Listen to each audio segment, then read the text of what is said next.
Olha, se prepare porque 2026 promete ser um ano de virada no mundo dos investimentos aqui no Brasil.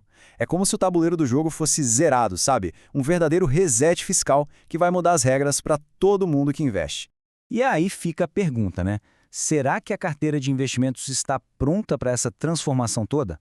Porque, olha, as estratégias que funcionaram super bem por décadas podem não fazer mais tanto sentido. Por isso mesmo, a gente preparou essa análise para detalhar o que vem por aí. Ok, vamos mergulhar nisso. É fundamental entender uma coisa. Não estamos falando de uma, mas de duas grandes reformas acontecendo ao mesmo tempo. Primeiro, a reforma do consumo, que junta um monte de imposto em dois novos, o IBS e a CBS. O impacto dela, indireto, mas sensível, vai aumentar os custos dos serviços que a gente usa para investir. Já a reforma da renda, essa mexe direto no bolso, mudando a tributação dos ganhos com os investimentos. Então, nosso roteiro vai ser o seguinte, a gente já começou a falar desse grande reset fiscal, agora vamos fundo na renda de dividendos que marca o fim de uma era, depois vamos colocar a carteira sob análise, falar sobre como proteger o legado e, para fechar, entregar um novo manual prático para 2026. Vamos lá! Bom, e aqui está uma das mudanças mais impactantes, principalmente para quem construiu ou planeja viver de renda. Pensa só, desde 1996, quase 30 anos, os dividendos no Brasil eram isentos de imposto de renda para a pessoa física.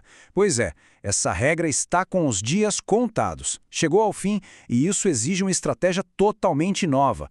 A primeira nova regra é essa aqui. Quem recebe mais de R$ 50 mil por mês em dividendos de uma única empresa vai ter uma retenção de 10% direto na fonte. Mas um detalhe importante, esse valor funciona como uma antecipação, que depois vai ser ajustada na declaração anual do imposto de renda, tá?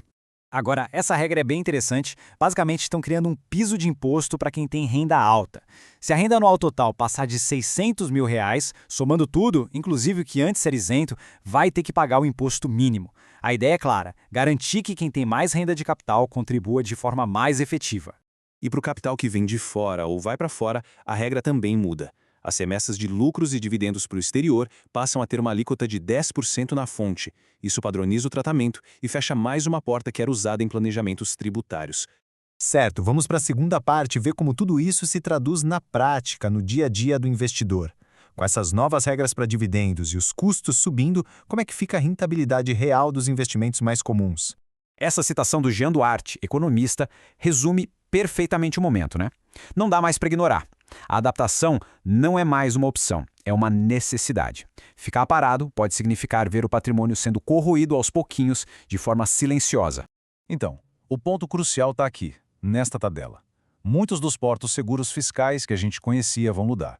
Na renda fixa, LCI e LCA, que eram os queridinhos da isenção, agora passam a ter imposto na fonte. Nos fundos imobiliários, aquela famosa isenção dos rendimentos para o pequeno investidor, pois é, acaba. Pode vir uma mordida de 17,5%. Para criptoativos, a antiga isenção de 35 mil por mês já era. E muitos fundos de investimento vão caminhar para uma alíquota única. E esse gráfico aqui é brilhante porque ele mostra um ponto que muita gente deixa passar.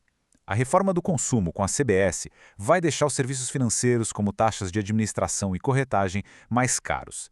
Pode parecer pouco, mas olha o exemplo. Um aumento de 0,5% nas taxas de uma carteira de R$ 500 mil significa R$ 2.500 a menos de retorno por ano.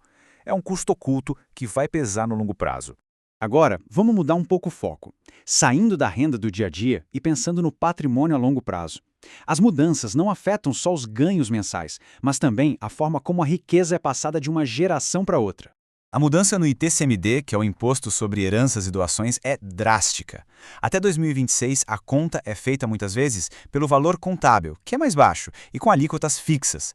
A partir de 2027, a base de cálculo passa a ser o valor de mercado, o valor real do bem, e as alíquotas se tornam progressivas obrigatoriamente. Para piorar, o teto, que hoje é de 8%, pode dobrar ou até mais. Isso cria claramente uma janela de oportunidade que está se fechando. O ano de 2026 é, na prática, o último ano para organizar a sucessão patrimonial com as regras atuais, que são bem mais em conta. Quem deixar para 2027 vai pagar uma conta muito mais salgada para transferir o patrimônio. Bom, diante disso tudo, a pergunta que não quer calar é: o que fazer então? Chegamos na nossa quarta e última parte com um guia prático, um passo a passo com estratégias de proteção para se adaptar a esse novo mundo. É isso. chegou a hora de sair da teoria e partir para a ação. Mais do que nunca, o planejamento vira a principal ferramenta para proteger o patrimônio nesse momento de tanta mudança. Então, aqui vai um manual prático. Primeiro passo, fazer um pente fino nos custos da carteira. Segundo, priorizar produtos mais eficientes e de baixo custo. Terceiro, quem tem estruturas como holdings precisa reavaliar se ainda vale a pena. Quarto, e esse é urgente, usar 2026 para antecipar o planejamento da sucessão. Quinto, diversificar, inclusive olhando para ativos internacionais, se torna ainda mais crucial. E por último, mas não menos importante, um cenário tão complexo exige orientação profissional. Um especialista pode ajudar a traçar o melhor caminho. A conclusão é bem clara. O ambiente de investimentos no Brasil está sendo totalmente redesenhado. A carga tributária está migrando da renda do trabalho para a renda do capital e do consumo. Adaptar a estratégia não é só uma questão de otimizar os ganhos, mas de proteger o que já foi construído.